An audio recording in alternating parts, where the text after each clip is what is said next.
What's going on out there, YouTube? This is SDL0320 representing JVS. As you can tell from the title, this is going to be my review for I, Tonya. One thing I can start off with saying that I talked about a couple of different movies today. Y'all should see the reviews coming up really soon. But one thing I can say about I, Tonya is that the performances by Sebastian, Margot, Robbie, and the lady that plays the mother, they were great. Like, they were completely all in. I thought that they did a great job in conveying who their characters were, how they were defined. And it's really interesting also seeing, like, them in present day, or I guess they're semblance of present day because of the way they looked a lot older, to how things started, where things went. And not just that, my understanding of, you know, Tonya Harding's story, I remember certain things, but I had no idea how it got to that point. You know, all I remember is certain headlines, certain controversy, what happened later on in the movie with Nancy Kerrigan. But either way, their performances were amazing. I would say that off the gate. As far as the way they actually filmed the film, I thought that they did a really good job of going back and forth with the connecting from a pacing standpoint. I think that even like depicting how the events led to everything, I thought it was very suspenseful because I was like left guessing, like, man, what's about to happen? Like, man, this is really depressing. Man, this is messed up. This is getting worse.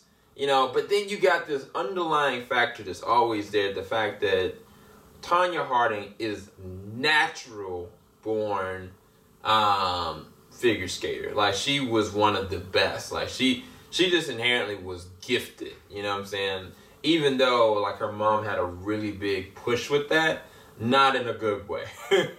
But one thing I can critique, though, is the fact that whenever the skating scenes happen, no matter who it was, regardless if it was Margot Robbie's character or the actress that did, whoever else, like, I could tell that the face was put on the person.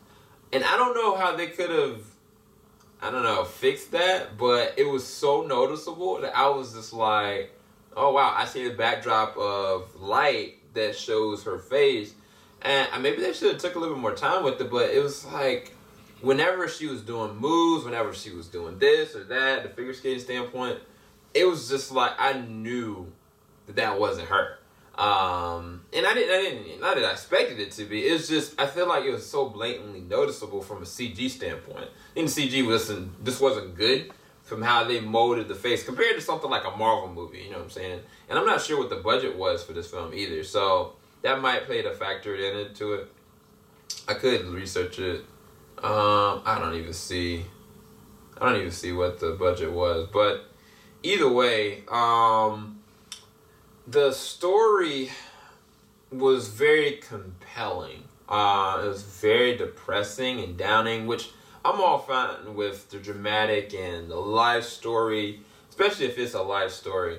The thing that took me out of the film, and this is more of a choice-directed standpoint, is whenever something dramatic was happening, like Tonya was getting beat down or something dramatic just happened, or, you know, she's getting abused or talked down to by her mom, or she just fell, they would stop for a second and have whoever the actor was talking in dialogue as though they're talking right now. So it was like when something emotional would happen, they would take a moment to just start talking, and it would make it feel like this comedic quip, which to me it didn't serve very well.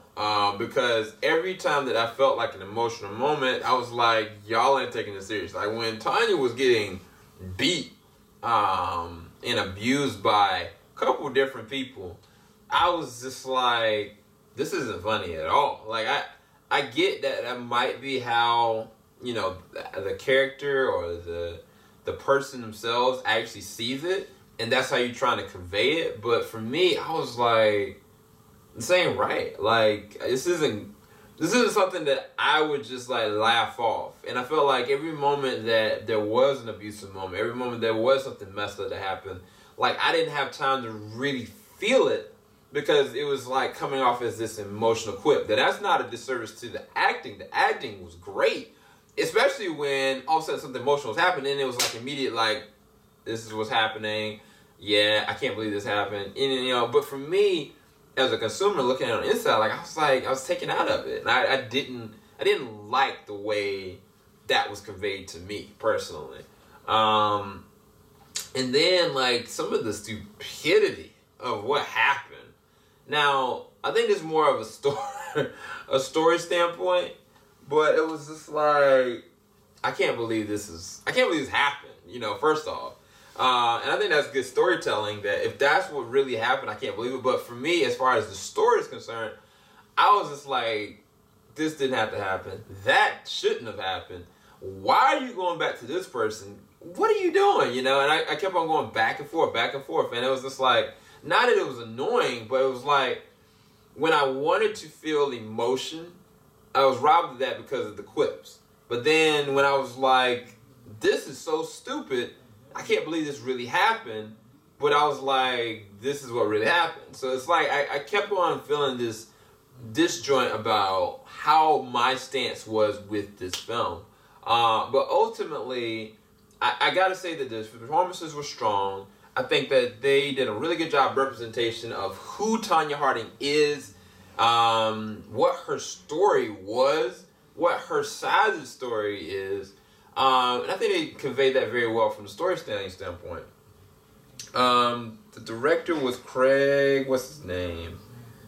Gillespie. He did a really good job with that movie as Fright Night.